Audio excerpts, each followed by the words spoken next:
What's going on, guys? Today is an especially beautiful day because as we speak, I've just hit 100 subscribers and I couldn't be happy enough. Doesn't sound like a lot, but to me it's everything. Thank you so much for your love and support. Unfortunately, we are not celebrating 100 subscribers today. Today we are actually going to be celebrating this. Now, for those of you guys who follow me on Instagram or Facebook, you'll see that I've been working on my own rub. This right here, still just a prototype. I haven't even been able to try it, but oh, smell that if you can. Do you smell that? Oh, it smells amazing. Anyways, we're gonna be trying that today on some St. Louis cut ribs. Stick with me. All right, so right here I got two St. Louis cut rack of ribs. All I'm gonna be doing is I'm gonna be trimming them up and start removing the membrane off the back, making sure that my rub can penetrate the meat and fat underneath. It's gonna be a little bit of a lengthy process here, not super long, but here you can see I'm removing the membrane. Guys, I remove the membrane because, as I just said, it is so much easier for the rub to penetrate the meat with that membrane gone. It just turns into rubber. It's not very good. As you can see right here, I'm just kind of trimming the meat and kind of cutting them into chunks. In case I don't specify later, I'm cutting them up into chunks because I'm going to be using my Weber rib rack today while I cook these on the grill. It's just going to keep them standing. They're not going to be laying down flat whatsoever. It's going to be at an angle and it's supposed to help keep these ribs nice and juicy.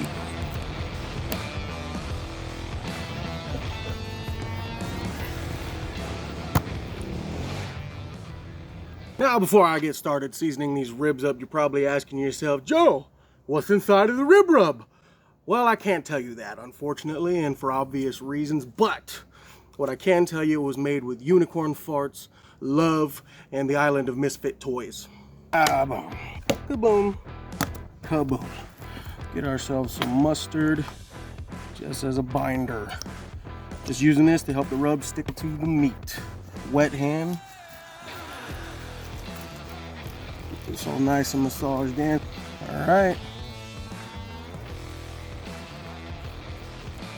I'm not going too crazy heavy. I just want to make sure that I can get the seasoning in, and that way at the end of this thing I can taste the seasoning and see how we did. Like I said before, guys, I haven't cooked with this thing yet, but I am definitely excited to try it. I think that's pretty good. All right. Gonna let that set up for a couple of minutes and then we're gonna flip them over and repeat the process. All right, these ribs have sweat in for about 10 minutes here. Rub's getting all nice and sticky on there. Gonna flip these guys over and once again, repeat the process. A little bit there, a little bit here, a little bit there, a little bit there. Now, in case I didn't specify earlier on in the video, the reason why I have cut them up into chunks instead of keeping them whole is I'm going to be using my Weber rib stand today, or rib rack rather. And I'll show you guys how that's going to work just a little bit later once we actually start cooking these things.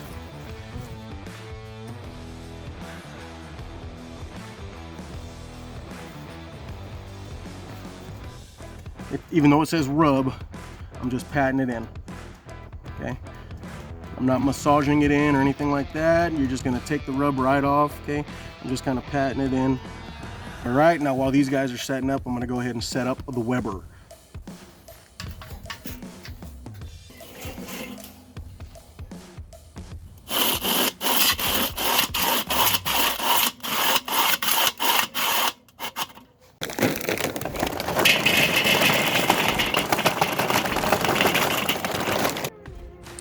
Alright guys, in case you haven't seen this before, this is called the Weber snake method. That's how I'm going to be cooking today. Doesn't necessarily need to be a Weber, but this is what you see guys using them on is inside of a Weber kettle.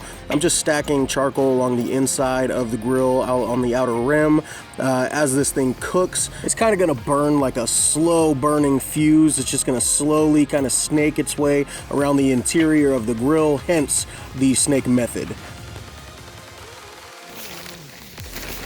Yeah, right here, I've got some leftover mesquite wood chips from a previous cook. I will put the link right there. And right here, I'm just gonna sprinkle them in throughout the inside of the grill. I don't wanna leave them too close together. I just wanna add a little bit of smoke throughout the cook, nothing crazy. Getting started with a couple of tumbleweeds, get this snake rolling.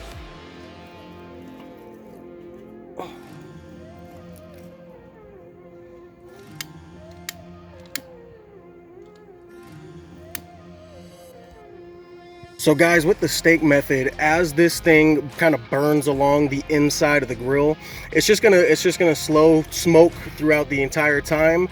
When I get the lid on the top of it, it's gonna kind of lock all of that charcoal and all that smoke flavor. As you can see, I threw the wood chips all around the inside of this thing, so as it burns, it's gonna get a lot of good smoke. The steaks are, or not the steaks, sorry, the ribs are gonna get a lot of good smoke throughout the duration of this cook while they're sitting on the grate up above. So once this thing is nice and lit, then I'm gonna go ahead and throw the top on, and then I'll be able to I'll throw the ribs on, and we'll start fully cooking this thing. All right, so while the coals are getting nice and hot, I will show you guys my Weber rib rack. This is what I'm gonna be using throughout the cook. It's gonna sit on the top of the Weber while the snake method kind of burns around it. It's gonna make it a lot easier for me to kind of move the ribs around as it goes.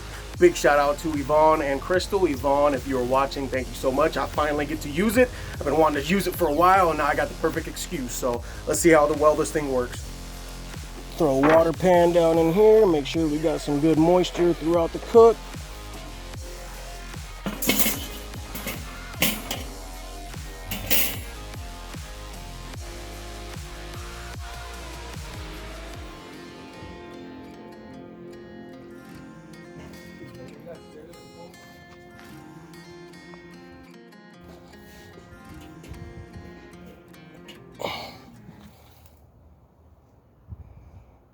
All right, so now remember, the fire is on this side of the grill.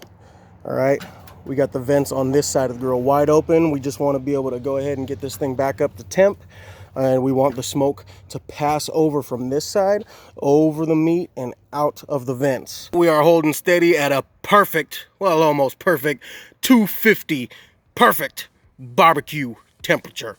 Barbecue. All right, we're about an hour in.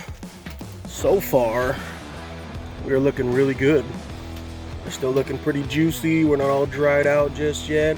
I think maybe another half hour, and I'll probably start spritzing these guys down a little bit. Honestly, I don't really need to. The water pan's doing its job and kind of keeping this meat nice and moist. But we'll see. Once again, I'll probably check in about an hour. You can see my coals are about, I want to say about a third of the way. Just in that first hour. I'm probably going to back the vents off just a little bit, so see, as soon as I open this Weber up, this fire started getting lit. So I want to go ahead and back off those vents a little bit and kind of cool it down a little bit.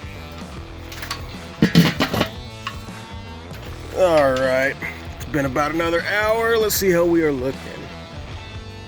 Oh man. You know what? The fat on these things are keeping these things nice and juicy. Still nice and moist. The water in there is still nice and doing its job, keeping these things nice and wet.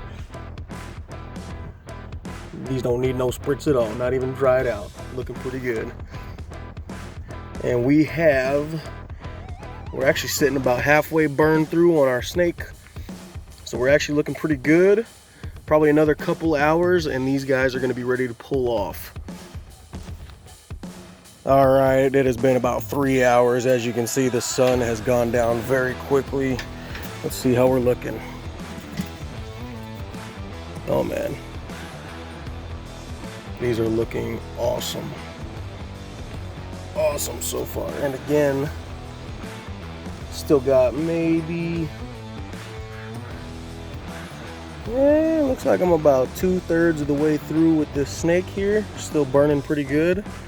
But it's giving me the exact result that I want. Look at the bark on the outside of these ribs. Looking pretty good. All right, I'm gonna go ahead and spritz them down.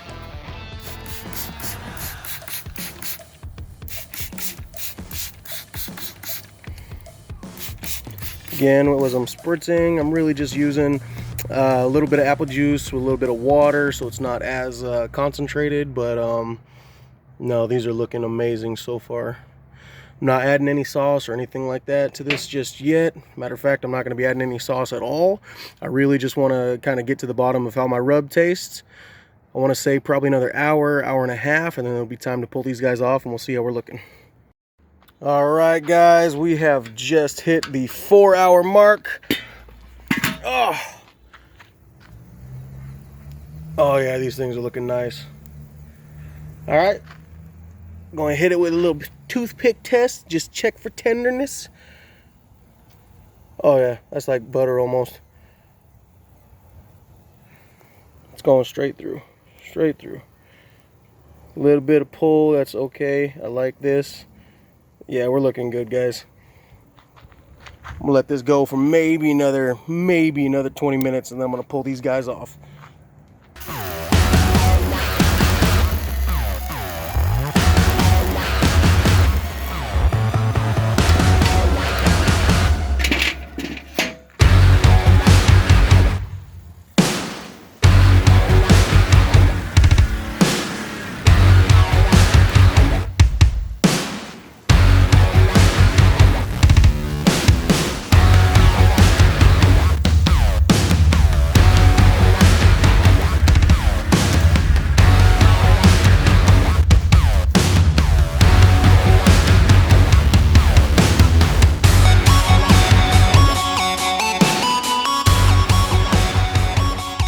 Guys, after a solid 4.5 hours on the grill, I kept it hovering between 250 to about 300. This is the final product. I'm about to cut into these guys and see how we did.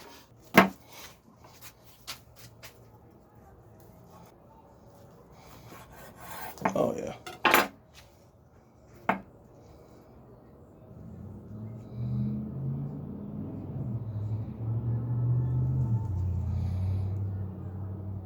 That is crazy juicy, guys. Let's test this guy and see how my ribs came out as well as how my rub came out. All right, see that there? That's a clean, dry rib right there. All right, let's try this. Let's try it out. Perfect bite through. Oh man, oh my God.